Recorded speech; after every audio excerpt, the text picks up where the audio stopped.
Bharatiya Janata party पर लगाए गंभीर आरोप। जी हां, हम आपको बता दें कि आपकी अपनी पार्टी पीपल्स के राष्ट्रीय अध्यक्ष रामवीर चौहान ने केंद्र सरकार में बैठी सरकार के खिलाफ एकजुट होने की बात कही और साथ ही ये आरोप लगाया कि एक आम आदमी नागरिक का लाखों रुपए का लोन के लिए सिविल चेक होता है और बड़े बड़े उद्योगपतियों का सिविल चेक क्यों नहीं होता।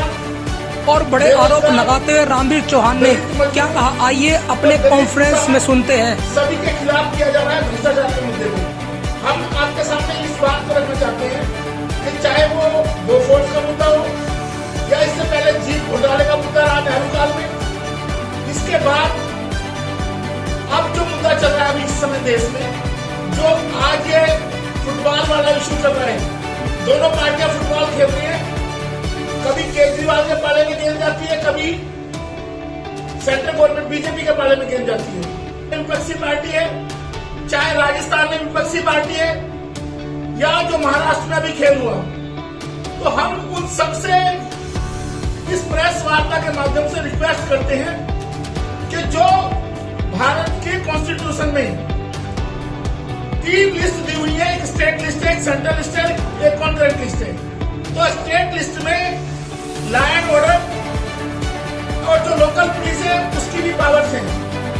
अगर भारतीय जनता पार्टी सीबीआई और ईडी का इस्तेमाल लगातार इस तरीके से करती रहेगी और इस देश के बेरोजगारों को, नौजवानों को, किसानों के मुद्दे को, गरीब दलित के मुद्दे को भ्रष्टाचार के नाम पे गुमराह करती रहेगी, तो हमारा ये अनुरोध है उन विपक्षी पार्टियों से जो राज्यों में सत्ता में है, वो भी अपने साथ अपने संवैधानिक अधिकारों का इस्तेमाल करते हुए, जो भारतीय जनता पार्टी ने पूरे देश में हर राज्य में अपने अपने प्रदेश कार्यालय, जिला कार्यालय बनाए हैं, उनके बारे में वो जांच शुरू कर दें और इस जांच पे एक श्वेत पत्र लेकर आए हैं।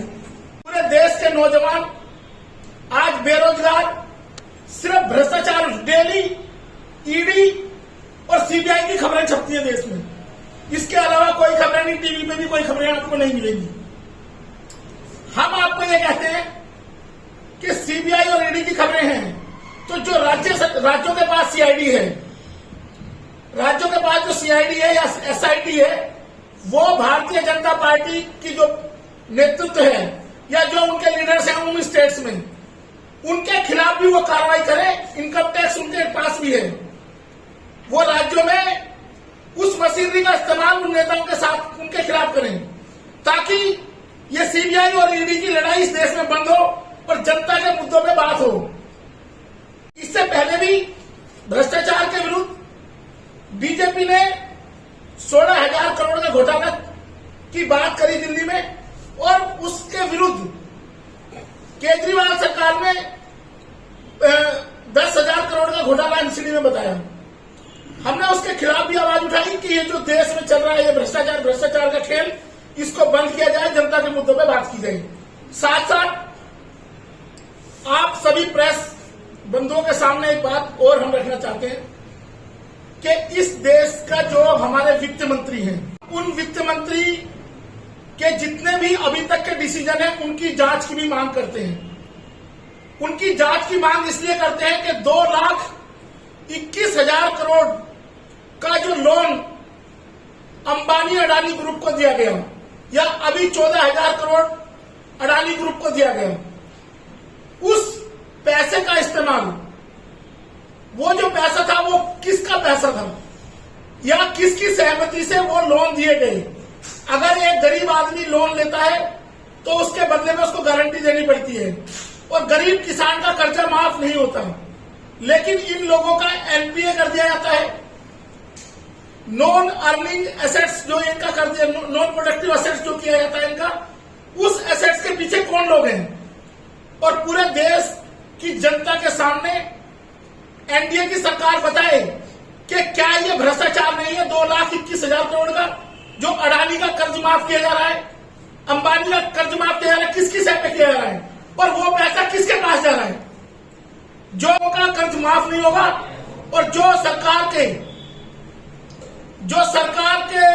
पोषक लोग हैं जिनके हाथ में पूरा सिस्टम है, पूरा मीडिया सिस्टम, मीडिया हाउस जिनके हाथ में है, उनके कर्जे माफ किए जा रहे हैं। जबकि अगर आप बैंक में लोन लेने जाएंगे तो आपका सिविल का डाटा वो पूछा जाएगा, रिकॉर्ड कि आपका रिकॉर्ड पिछला कैसा है। तो इन लोगों को कर्ज किसके हिसाब में दिए जा रहे हैं? अगर अंबानी अडानी को पहले से ही कर्ज में डूबे हुए हैं देश के में, तो इनको कर्ज किसके हिसाब में दिया जा रहा है? किसकी गारंटी में कर्ज दिया जा रहा है? इस मुद्दे पे जो केंद्र सरकार भ्रष्टाचार के मुद्दे पे खेल रही है, तो हम तमाम देश की विपक्षी पार्टियों से अनुरोध करते हैं कि भ्रष्टाचार का मुद्दा सिर्फ देश की जनता को गुमराह करने का मुद्दा है, ताकि मेन मुद्दे पे लोगों को ना लाया जा सके। और ये जो भ्रष्टाचार जो अंबानी अडानी ग्रुप को जो पैसा दिया जा रहा है, ये रोज का जो 10-20 करोड़ रुपए का घोटाला दिखा रहे हैं, इससे कहीं बड़ा घोटाला ये केंद्र सरकार ने किया है और वित्त मंत्री ने किया है। तो वित्त मंत्री का हम इस्तीफे की भी मांग करते हैं। आम आदमी हमने शुरू से ये बात कही है कि केंद्र की सरकार बड़ी भ्रष्टाचारी है और ये छोटी भ्रष्टाचार है, ये छोटी भ्रष्टाचारी है आम आदमी पार्टी। आम आदमी का जन्म चंदे के गबन से हुआ है।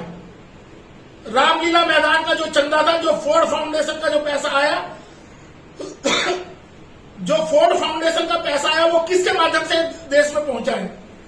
तो आम आदमी पार्टी का तो जन्म ही भ्रष्टाचार से हुआ है, इसलिए इसका अंत भी भ्रष्टाचार से ही होगा।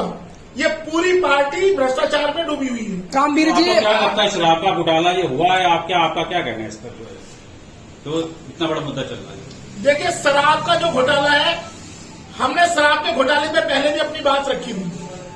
शराब का घोटाला नहीं, ये आरएसएस की साजिश थी, क्योंकि जो आरएसएस के जो एक गुरु हुए गोलवालकर, उन्होंने अपनी बुक बंच ऑफ थॉट्स में ये लिखा है कि शराब की दुकानें गरीब बस्तियों में खोली जाए, नशे का व्यापार गरीब बस्तियों में किया जाए, ताकि वो लोग नशे में डूब के दिमागी तौर पे इस्तेमाल ना कर सके अपना। और इसलिए केजरीवाल उसी आरएसएस का छोटा प्रोडक्ट है। इसने उसकी पॉलिसी को चलाते हुए गली गली मोहल्ले मोहल्ले में शराब के ठेके खोले।